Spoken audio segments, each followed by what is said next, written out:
Muy buenos días a todas las amigas y los amigos que nos acompañan en esta celebración de las Jornadas Ignacio Ellacuría en el marco del 34 aniversario de los mártires de la UCA. Como evento inaugural de estas jornadas estaremos presentando la nueva obra del escritor y filósofo chileno. ¿Y tu amigo? Y también amigo mío y amigo del Departamento de Filosofía de la UCA, Ricardo Espinosa Lolas, y él nos estará compartiendo acerca de su nueva obra, Ariadna, una interpretación queer que ha sido publicado este año por Editorial Herder. Si me tiene en mi cabeza es una locura, es un laberinto. Ricardo Espinosa es un académico, escritor, teórico crítico y filósofo chileno. Es doctor en filosofía por la Universidad Autónoma de Madrid y catedrático de Historia de la Filosofía Contemporánea de la Pontificia Universidad Católica de Valparaíso. Es miembro, entre otras instituciones, del Center for Philosophy and Critical Thought de Goldsmiths de la Universidad de Londres, así como de la red Nosotros. La obra de Ricardo Espinosa articula el pensamiento de Hegel con la teoría crítica actual, imbricada con la fenomenología de Xavier Zubiri, la teoría de la complejidad y el pensamiento estético-político de Nietzsche y la teoría francesa contemporánea. Con esta matriz, su pensamiento pretende dar respuesta a la cultura de estos tiempos y a la vez busca mostrar nuevas lógicas creativas que permitan abrir una alternativa al capitalismo imperante global. Su reflexión se articula desde lo interdisciplinario, como filosofía, teoría crítica, feminismo, estética contemporánea, psicoanálisis, teoría política, historia, estudios culturales, teoría de la complejidad, nuevo realismo especulativo y también incluye la fenomenología. Actualmente Ricardo también es director de la colección Rostros de la Filosofía Iberoamericana y del Caribe de Editorial Herder, y además ha escrito y ha coeditado una gran cantidad de libros, entre los cuales voy a mencionar muy brevemente.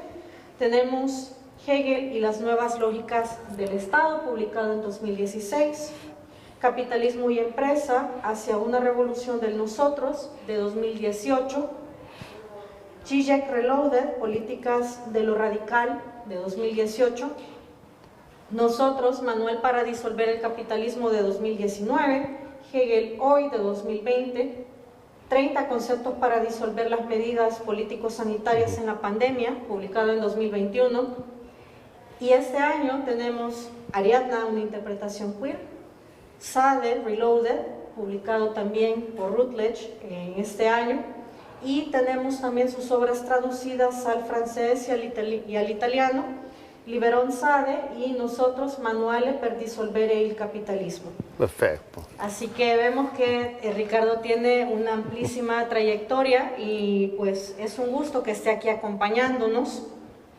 Bienvenido, Ricardo. Bien, gracias Marcela por la presentación. Marcela es una amiga, por eso me presenta con tanto cariño. Y gracias a Ricardo, amigo de tanto tiempo, mi tocayo, Ferran, gran amigo, un grande, y del departamento de la UCA, que los quiero un mogollón. Siempre pienso en esto, que Samur estará en algún lugar, digo yo, y está en los 50 años del departamento también, y en la UCA, que le tengo mucho cariño. Y gracias a los amigos que están presentes hoy día acá, entre ellos Tomaso, que quiero un mogollón. Eso, y gracias. Prefiero que me llame siempre por los dos apellidos, Espinosa Lola, porque hay un Ricardo Espinosa que es horroroso en la historia de salvadoreña mundial. Entonces, por favor, además, el Lola, mi madre está viva, esto lo verá mi madre, más somos palestinos, ¿ah? Entonces, mi abuelo llegaron de Bet-Yala, entonces siempre Espinosa Lolas, para evitar confusiones. Perfecto. Bueno, pues muchísimas gracias a Ricardo Espinosa Lolas por estar aquí compartiendo con nosotros. Y a propósito, Ricardo, de esta nueva obra que estás empezando a difundir en este año, hay algunas preguntas que yo creo que puede motivar al público que nos está viendo y al público que está compartiendo con nosotros en esta transmisión a adquirir el libro y a acercarse a tus planteamientos. Quisiera preguntarte, en primer lugar, ¿por qué Ariadna y qué representa Ariadna respecto del contenido que tiene tu libro? Vale, muchas gracias. Es bonito hablar de un libro y de este libro en esta biblioteca que es maravillosa, muy, muy bella. El diseño, todo muy bello. Podría hablar como horas y horas, pero estoy enamorado de Ariadna completamente, casi literalmente enamorado. Si Walter Otto y Nietzsche estaban como fascinados con Dionisos, en mi caso yo estoy fascinado con Ariadna, ¿ya? Entonces, y por muchas razones. Primero, la verdad puede ser mi libro como más ontológico que hay, en el sentido, una teoría de lo real, así como Heidegger, así como Zubiri, ya, como el mismo Yacuría, ¿no? Pero en realidad es una teoría de lo real que solamente se puede expresar en la actualidad a través de un mito. Entonces, el libro es un juego, realmente es un juego que llevo años trabajando con Nietzsche, con Ariadna, con Antígona.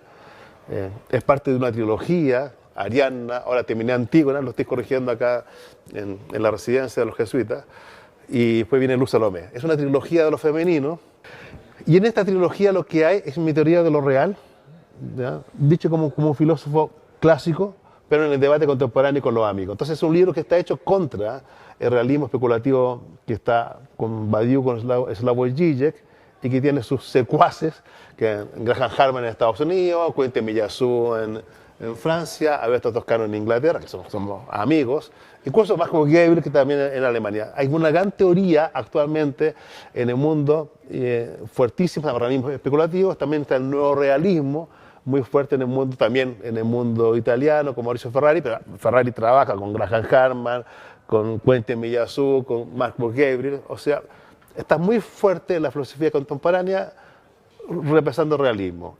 Entonces, de la mano de Nietzsche y de un trazo literario, filosófico, voy contando un mito y a la vez discutiendo con la teoría de lo real que actualmente traen mis amigos. Y esa es la propuesta del libro. Y salió recién a fines de mayo, ha tenido mucho éxito por lo mismo, porque es un libro que es muy cercano a la gente en el debate actual de lo filosófico, del feminismo, de la teoría crítica, del psicoanálisis, pero como una forma de contarlo literario, filosófico, con el mito de Ariadna, que es maravilloso, que la gente lo va entendiendo mi propuesta metodológica y filosófica de lo real. Dicho siempre, sin entrar así como en detalle, Marcela. Pero a mí me suscita otra pregunta. ¿En qué conecta el mito de Ariadna con esta propuesta? Y de la mano con esta pregunta, ¿por qué lo femenino? Bien. ¿Qué tiene de disruptivo para ti lo femenino en esta nueva teoría de lo real que estás proponiendo? Hablando en lenguaje antiguo, el ser es, como los heideggerianos, el ser es, entonces, y por fin hay un consenso, que es la contingencia. En ese debate de la contingencia, ya, siguiendo un poco a Butler, que le tengo cariño, peleo con ella, pero le tengo cariño. Entonces,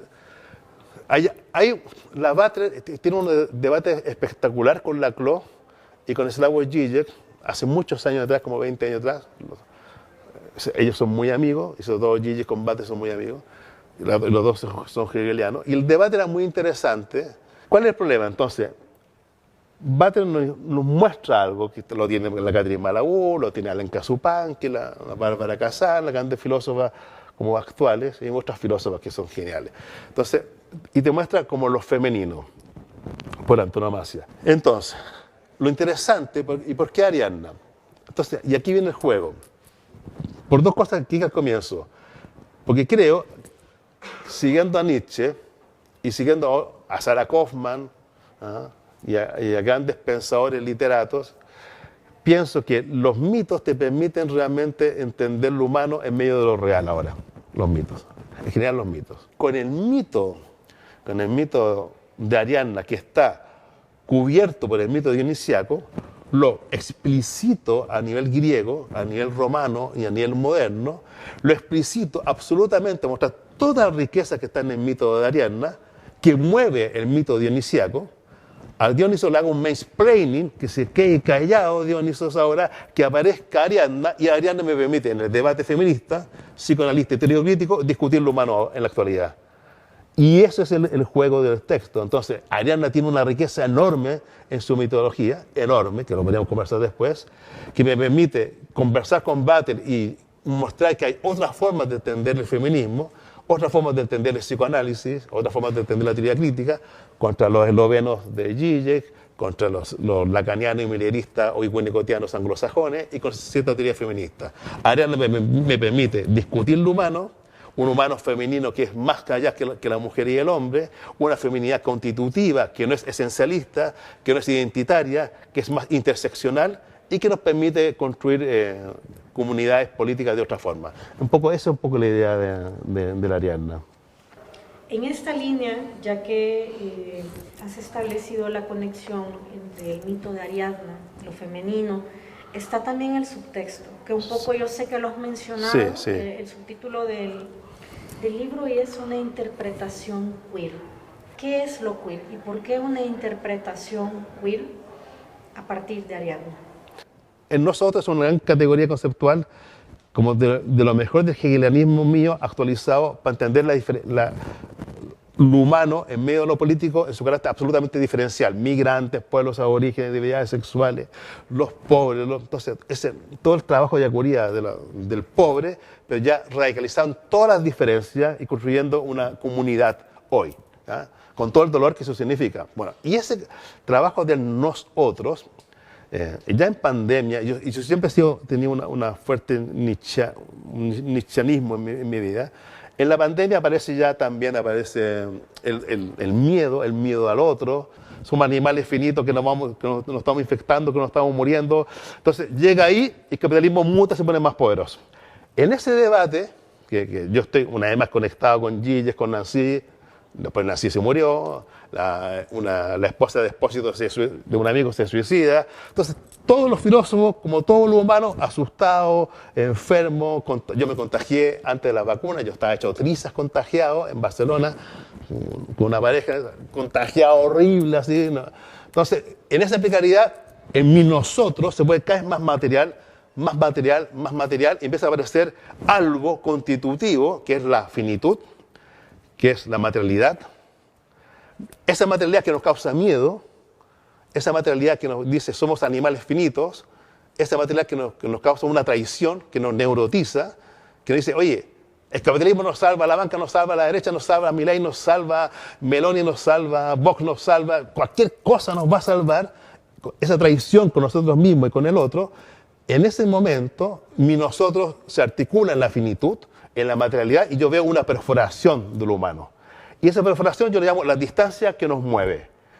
Y ahí, fuertísimo en ese trabajo, una vez más discutiendo con Gigi y con los amigos, yo veo que la materia que nos causa miedo y pánico, porque somos neuróticos, hay que hacerla trabajar para uno. O sea, el dolor hay que hacerlo trabajar para uno.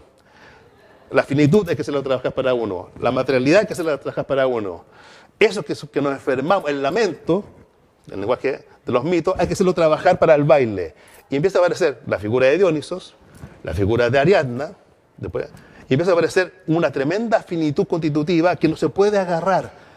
Y en vez que nos causa pánico, esa finitud que nos perfora es lo que nos moviliza, nos saca del lamento, sin la tradición del capitalismo, del patriarcado o del colonialismo, nos saca, nos mueve, nos moviliza. Y ahí aparece fuertísimo la figura de Ariadna. Ariadna etimológicamente significa distancia. O sea, viene de antiguo griego, raíces micénicas, Aristón, ¿verdad? Aristón. Ariadna es como una Ariadne, ese ar que está en Ariadna, no se puede separar. Y es como decir lo superlativamente distante. En el lenguaje griego, es lo superlativamente aristós, es lo totalmente aristós, la distancia. Ariadna es como una tremenda distancia, aparecen las cráteras en los vasos griegos, siglo VI a.C., siglo VIII, en los vasos, las cráteras, en la ánfora, aparece siempre ella en una barca y mueve, en una barca y mueve al Dios, en una barca y un Dios que se convierte en toro, en la distancia mueve, en la distancia laberinto, en la distancia lamento, en la distancia empieza a aparecer muy fuerte la figura de Ariadna. Entonces, yo empiezo a pensar en nosotros, se construye desde una distancia finita, material, y eso, que nos causa pánico, hay que hacerlo transitar para construir política y construir dinámicamente con el otro. Y por eso empieza a aparecer muy fuerte la figura de Ariadna, y es lo que me pongo a trabajar desde 2020 hasta ahora. Entonces, toda mi teoría de nosotros se la empiezo a reconstruir con una teoría muy fuerte de lo femenino, desde Nietzsche, Sarah Kaufman y mucha gente. Empiezo a trabajar muy fuerte una teoría de lo dionisiaco, un dionisiaco que está constituido desde los ariadneos. Existen tres manifestaciones de Dionisos y tres manifestaciones de Ariadna. Dionisos sagreo, la muerte, el descuartizado, así como Cristo, la muerte, el descuartizado. Claro. El segundo momento de Dionisos, Baco, Bajos, el tebano, el de la tragedia, que los héroes al morir construyen lo político. Y Yaco, el del baile, la juerga, feliz de la vida, construyendo comunidades políticas. Sagreo, Baco, Yaco. ¿Y cuáles son las tres figuras de Ariadna? Obvio, la araña, el laberinto, que va junto con el sagreo. El segundo, el lamento de Naxo, la que sufre, que va junto con Baco. Y finalmente la Ménade, la bailarina, que va junto con el Yaco. Entonces, tú ves, por ejemplo, los textos finales de Sófocles, de Antígona, el canto sexto del coro, todo el pueblo ateniense estaba feliz de la vida construyendo dinámicamente con esa Antígona una construcción política Yaco, de alegría, eso es lo importante, en el baile con Ariadna. Y ese ariadneo es parte de todo el movimiento de un nosotros. Si no se entiende esto, no se entiende la construcción de lo ético político humano. Eso es importantísimo. Es la única forma de no ser neurótico, de no estar atrapado en lo inmediato. La figura de Ariadna y que esta categoría de lo queer. Sí, esa es la pregunta, sí. A esta, digamos, esta potencia desestabilizadora sí. Este orden, digamos, de este orden homogeneizante, digamos, petrificante, que yo creo que en los últimos años, lo vemos con el capitalismo. ¿Cómo lo ves? Butler levanta la teoría queer en el año 90, 89-90, en sus debates, pero ella lo que está haciendo, si ustedes han leído los comienzos de Butler, ella es hegeliana, completamente hegeliana. Entonces, incluso estudió con Dietrich Henry en Alemania a Hegel. Y lo que ella hace es, independiente del feminismo o de su activismo, ella lo que quiere hacer es una teoría de lo real, que además obviamente llega hasta el activismo de las calles. Y el queer es una palabra interesante que ella no es de ella. La palabra la usa Saldúa, y la Gloria Saldúa es una tremenda pensadora chicana, mexicana, anglosajona, que tiene un libro espectacular que se lo recomiendo, que se llama como The Borderline, los bordes. Y lo que hace la Saldúa en el año 87, antes de Butler, para mostrar que el humano son puros juegos interseccionales. Ella habla náhuatl, inglés, español, francés, mostrando que todo México, Estados Unidos son puras mezclas y fronteras que se cambian, frontera, para mostrar que todo rompe fronteras y que el Estado-Nación no sirve, que el yo no sirve, porque los límites son como un límite externo al humano, porque el humano siempre está jugando, rompiendo todo la frontera. Ella de repente en el texto dice, y nos tratan como monstruos, se nos tratan como abyectos, nos tratan como, en la teoría psicoanalítica, perverso, en la teoría ilemórfica, monstruo, en la teoría acá, lo peor. Aquí ella dice en inglés queer, porque queer significa torcido, doblado, torcido, mal hecho. Butler se agarra de ahí. Pero la Saldúa, incluso el texto de la Saldúa es brillante, porque está escrito de esa forma. Entonces yo queer lo entiendo más a la Saldúa, más con los abyectos, con los juegos, con los movimientos. Ese es mi lado nietzscheano y mi lado hegeliano, con los movimientos. Incluso yo mismo le pego en el libro a la Judith, le pego, si es Butler, si es queer, una antología cerrada, no quiero más momias esencialistas. Porque queer es un juego dinámico en la escritura, en la forma de ser, como me organizo ética y políticamente. Entonces, eso es lo queer. ¿Ya? Chaplin, en Tipo Moderno, hizo hablar a Charlotte, al final lo hace, no sé si han visto, yo soy un viejo, bueno, es una película maravillosa, en cine mudo, y finalmente Charlotte habla. ¿Cómo habla? Habla una canción preciosa que él baila, se mueve, y lo que habla cuenta la historia como de un romance seductor entre un millonario y una chica. ¿Y cómo lo cuenta? Hablando múltiples lenguas, mezclando castellano, inglés, italiano, alemán, francés, como las 5 lenguas que conocía, te habla como en un Babel, te cuenta la historia, y todo el mundo la entiende.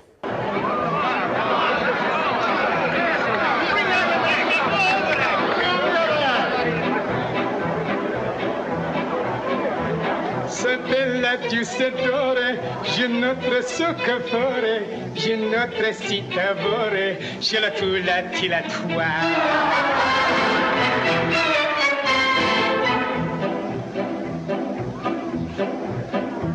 La spinach o la bouchon, cigarette Portobello, si Rocky Spaghetto, je la tu la ti la toi.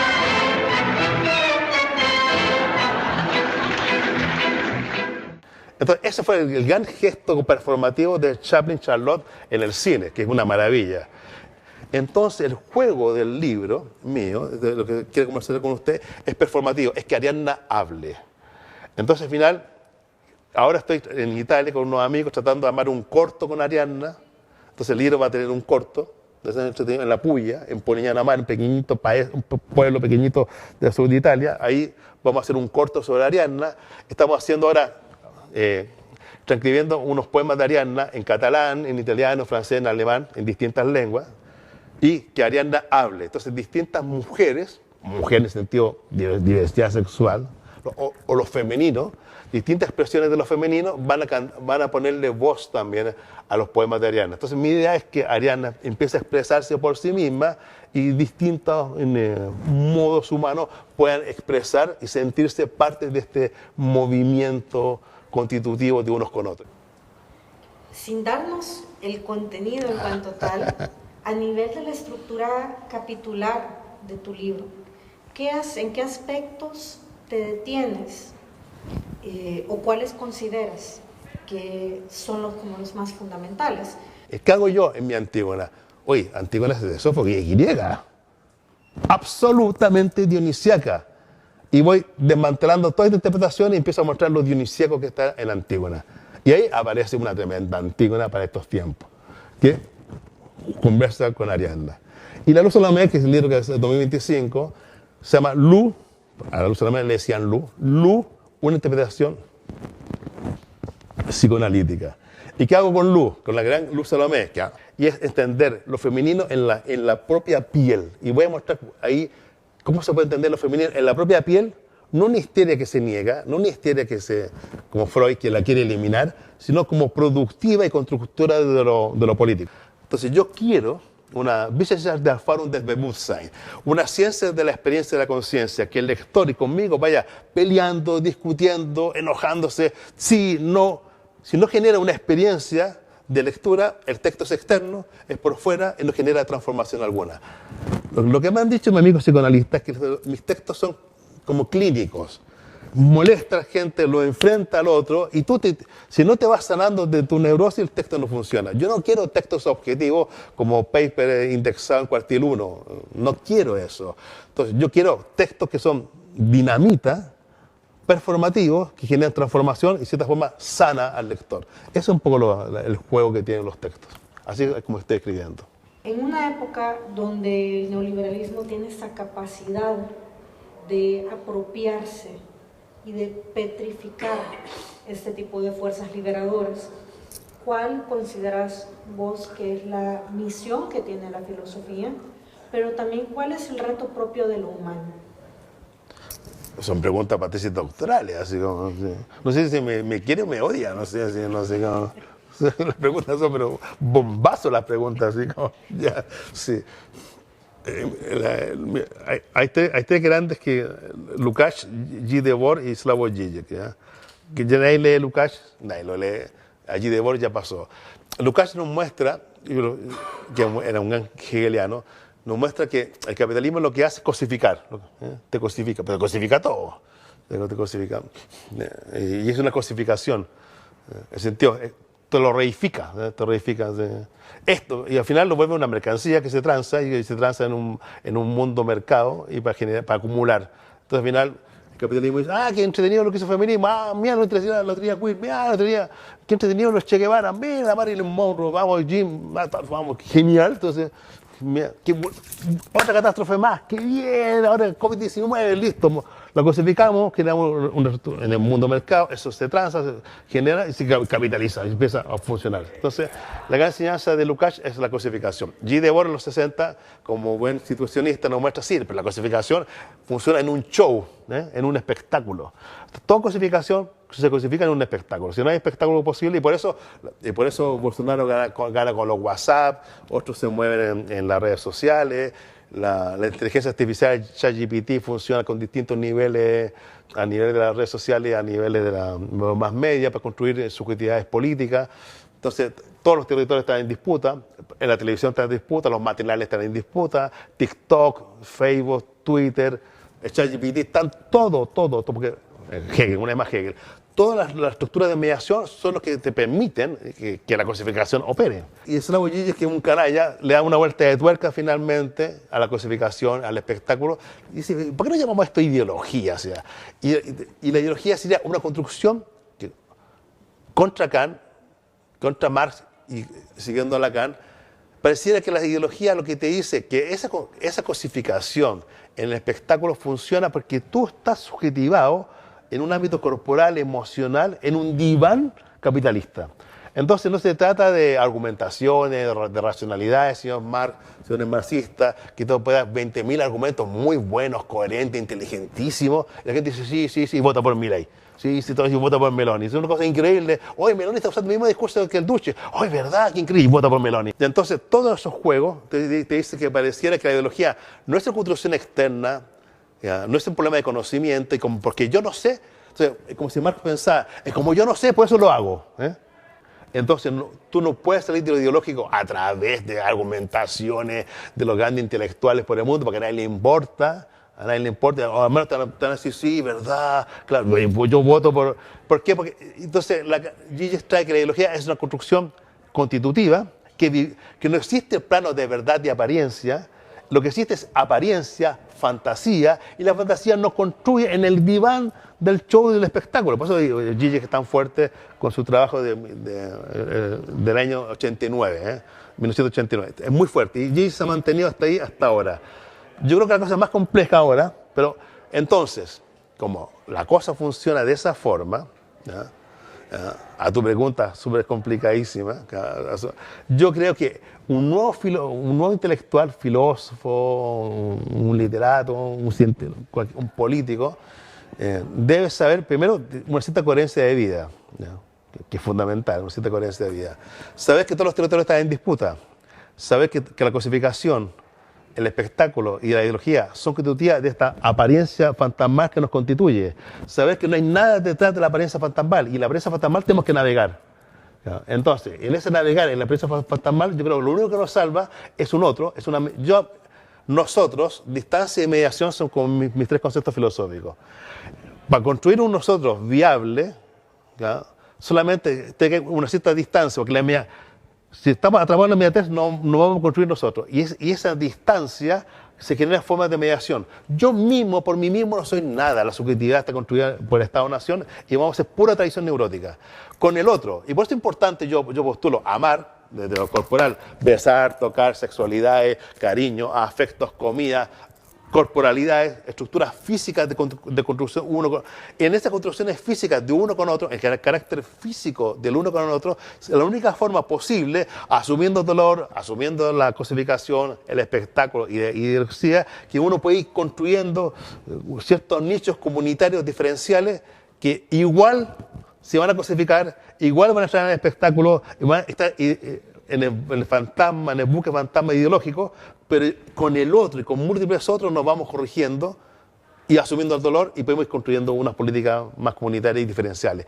Eso es lo que yo creo, eso es lo que yo postulo, y eso no tiene casi nada que ver con la academia. Entonces, ya, hay que ir. ¿Por qué? Porque hay que estar con ustedes, es corporal. El Zoom no funciona, el Meet no funciona, hay que conversar, beber, comerse unas pupusas, discutir, actualizar el trauma del dolor, que aparezca el acontecimiento del baile, que se genere en grupos de un nosotros. Entonces, eso se hace aquí. Muchas gracias.